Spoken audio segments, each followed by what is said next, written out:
Yo pasaba metido en las chancadoras con mi mami al lado de ella, prácticamente. De ahí yo minería hacerla, no la hacía en ese entonces porque era muy pequeño.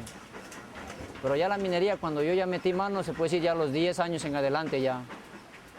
Minero, sí, ya me metía a los túneles, ya metía piedra, ya ayudaba a valletear. Esto es Nambija, Ecuador, un pueblo minero donde la minería artesanal y la búsqueda de oro predominan desde la época colonial. Hasta hace pocos años el visitante encontraba aquí miles de niños trabajando en situaciones de mucho peligro. La situación era grave porque solo era la búsqueda del metal preciado, que es el oro.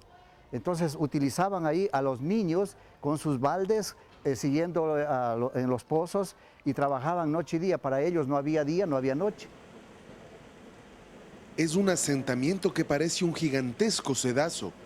Cientos de túneles se abren paso entre la ciudad, en donde se respira un ambiente tóxico, sin agua potable o alcantarillado. El agua que sale de las minas contaminadas de mercurio, cianuro y metales pesados es la misma que se utiliza para cocinar y dar de beber a los animales que luego servirán de alimento. Esta era la forma de vida para unos 10.000 niños que a lo largo de 2 décadas crecieron aquí. La contaminación es tan pesada que hay que hacer algo rápido. Y en este tiempo hasta era un poco dicho, medio triste, que la mayoría de los niños de Nambija andaba como con freno de mano, porque la contaminación del mercurio, de este metal pesado, era tan pesado, tan dañino.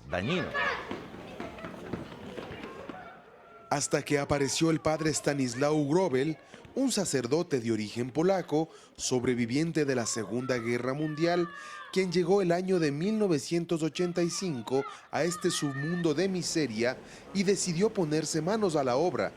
La estrategia era poner los niños y las madres y los padres un poquito para que tengan una perspectiva, una visión, que la mina es la mina. Y los niños deben educarse y deben crecer en otra visión, lo que es educación, lo que es prepararse para regresar a la mina, pero mejorándola. Era horrible porque lo único que hacíamos es trabajar y ¿qué pasó con nuestros conocimientos? No tenemos conocimientos, entonces por eso preferimos estar en el colegio, porque si no, ¿qué fuera sin estudiar nosotros? ¿Qué sería de nosotros en el futuro?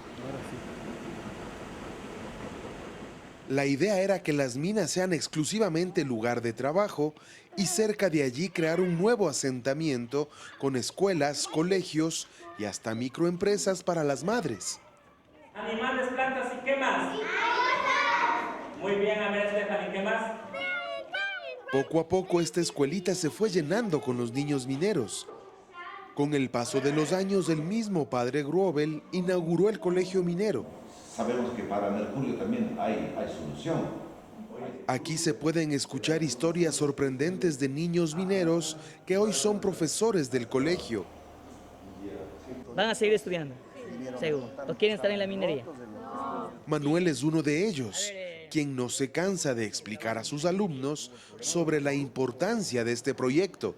Y lo sentí lo que es sufrimiento en el lodo, el peligro que se llevaba en la minería, especialmente accidentes al diario, chancada de los dedos. Es por ello que es un trabajo, daba buenos ingresos económicos, pero a la vez también mucho riesgo.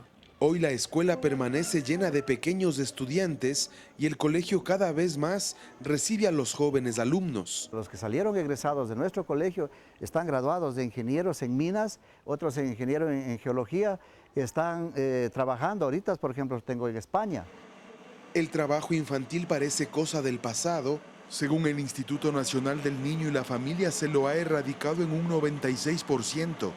Sí quisiera que sean mineros, pero mineros capacitados, estudiados, para que no vengan a hacer lo que yo hago, sino simplemente a dirigir y explicar las cosas mejores. Porque de qué vale ser estudiado y venir a hacer lo que uno hace, para eso mejor lo soy artesanalmente, que lo sé mejor. Entonces, para eso es el estudio, ir para adelante. Y yo pienso que el padre, con esa idea que tiene la minería, es muy bueno. Yo creo que este abuso, esta situación del pasado en Nambija y en este sector, por lo menos aquí, no existe. Por ejemplo, la función de absorción. Aquí tienes un hueco.